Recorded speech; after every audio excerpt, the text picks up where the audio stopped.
والله ونصيب درا أحن ninkii sirtii ugu dambeeyay maqlay oo nasiib baad u yeelatay sirdoonka caalamka ayaa wiilkii YouTube-kana la xiriiray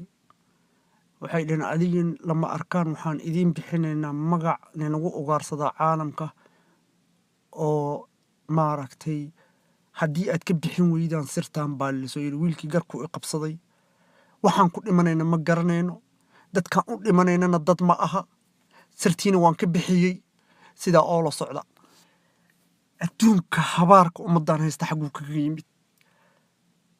war ummadana xagay ka habaarantahay ilaahay idin duleeya xagayd ka habaarantiin yaa u dhintaa anigu yaan u dhintaa bal ii sheeg wiil Soomaali oo maanta i garab taagan ma laha wiil Soomaali oo garab isiinaya ma laha xataa caybad iigu soo qoraysaa leedahay waa been waxba kama jiraan iyo waxba war dadkani xagay halaaga loogu wadaa war maxaa aniga idinka faa'iidaya war maxaan ka wataa inna lillahi wa inna ilayhi raaji'uun anigu waa liigu qasbay inaan ka saaro awood kale milihi wax idaafacana milihi cid aan la yahayna ma jirtaan cid idga daafici kartana ma laha 42 saacadood baa 12 saacadood baa lii qabtay marka I'm sorry guys cid aragtay way aragtay waa ka saaray sirtaas aniguna bay waa idinka tagay معلا إنترنت كايدين داي معلا يوتيوب بايدين داي إلهي وحن كبر يا إلهي وحن سمينا قرن مينه دد هلاك لو وضو قبيل كدكسو أو دبصو عنكوري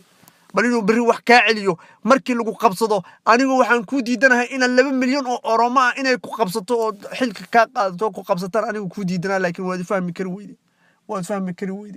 هادي بان ugu xumahay aad baan ugu xumahay qabiil xun baa ku qabsaday oo maamul ku sheeganayo oo dhaqaaqi la adahay ma waxa iska celin kartaa 2 milyan oo military oo Oromo ku qabsado technical ku haysta xageed iskaga celini maanta wax iska celin karaysa adoo midooba kaliya ay ku dhantay waxaan tuugadaana i dhaaf dhaawaan diiday haddana sirtii waan ka bixiyay khayr baan idin rajeenayaa wassalaamu calaykum anigu been ala aan noqdo anigu